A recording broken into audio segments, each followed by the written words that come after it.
किसी आयत का विकर्ण उसकी छोटी भुजा से 3 गुना है, इसकी भुजाओं का अनुपात क्या होगा।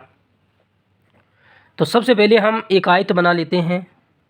आयत में क्या होता है, आमने सामने की भुजा बराबर होती है। ए बी सी डी एक आयत है। अगर हम इस भुजा को लंबाई मान लें तो इसकी सामने वाली भुजा भी लंबाई होगी, और इस भुजा को अगर हम चौड़ाई मान लें तो इसके सामने वाली भुजा भी चौड़ाई होगी। किसी आयत का विकर्ण, ये क्या है, इसका विकर्ण है, उसकी छोटी भुजा से 3 गुना है। हमने क्या किया, चौड़ाई को छोटा मान लिया।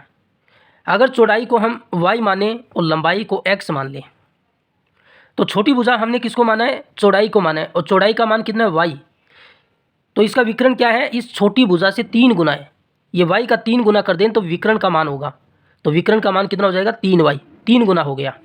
अब हमारे पास आयत के विकर्ण का फॉर्मूला होता है रूट के अंदर लंबाई का स्क्वायर प्लस चौड़ाई का स्क्वायर। विकर्ण का मान देखो कितना दिया, 3y बराबर, इधर देखो रूट में क्या है, लंबाई का वर्ग, लंबाई का मान x है तो x का वर्ग कर देंगे, प्लस चौड़ाई का मान y है तो y का वर्ग हो जाएगा। दोनों तरफ हमें वर्ग करना होगा, क्योंकि इस वर्गमूल को हटाना है तो दोनों तरफ वर्ग कर दो। इसका वर्ग करेंगे, 3 का वर्ग करेंगे तो 9 होगा, y का वर्ग करेंगे तो y स्क्वायर होगा, इसका वर्ग करेंगे तो ये वर्गमूल हट जाएगा, x square plus y square आ जाएगा। 9y स्क्वायर, ये प्लस का y स्क्वायर इधर आएगा तो माइनस का y स्क्वायर होगा, और बराबर में x स्क्वायर। 9y स्क्वायर में से y स्क्वायर घटाएंगे तो 8y स्क्वायर बराबर x स्क्वायर। हमें क्या निकालना है, इसकी भुजाओं का अनुपात निकालना है। तो भुजा तो x और y है, यहाँ पर x स्क्वायर y स्क्वायर है, तो वापस ये वर्ग को हटाना होगा। वर्ग को हटाने के लिए दोनों तरफ वर्गमूल लेने पर 8 पर हम वर्गमूल लगा देंगे, और इसका वर्गमूल लेंगे तो ये वर्ग हटेगा तो y बाहर रहेगा, बराबर इस पर वर्गमूल लेंगे तो ये वर्ग हट जाएगा, x बाहर रहेगा। 8 को हम 4 गुना 2 लिख सकते हैं, 8 को हम 4 गुना 2 लिख सकते हैं।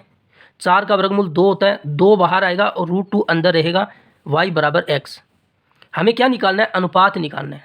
तो ये y गुना में है, उधर जाएगा तो इसके भाग में चला जाएगा, तो यहाँ से 2√2 का मान कितना आएगा, x बटा y आएगा।